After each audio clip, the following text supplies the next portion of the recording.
ఇప్పుడు బొడ్డెం అయితే తీసినారు. బొడ్డెం తీయడం అయితే ఆసమస కాదు, దాని దగ్గర ముళ్ళులు అయితే ఉంటాయన్నమాట. అవి గుచ్చుకుంటాయి మనల్ని, చాలా జాగ్రత్త అయితే తీయాలి. మీకు చూపిస్తాము ఎంత తీస్తామనేది.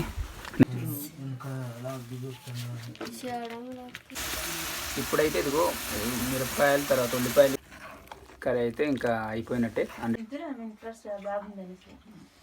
సార్ ప్లీజ్, నేనైతే ఫస్ట్ టైం అయితే బొడ్డెం పురుగు అయితే తీస్తున్నాను. చూడండి ఎలా తీస్తాను, పొడుస్తానో లేదో, నీట్గా తీస్తానో లేదో చూపిస్తాను మీకు.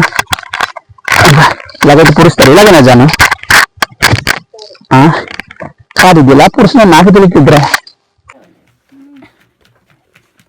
ఇదిగో ఫ్రెండ్స్, ఇప్పుడైతే బొడ్డెంగులు మొత్తం మేము ఒక కంచం దగ్గర వేస్తున్నాము. మొత్తం ఎన్ని అనేది ఇదిగో ఈ డిప్ప దగ్గర మొత్తం తెచ్చింది, ఇక్కడైతే పోస్తున్నాము. చూడండి ఇదిగో ఇంకా ఉన్నాయి, ఇదిగో ఇక్కడ కూడా వేసినాము గిన్నె దగ్గర, తర్వాత బోటల్ దగ్గర కూడా ఉన్నాయి ఇంకా.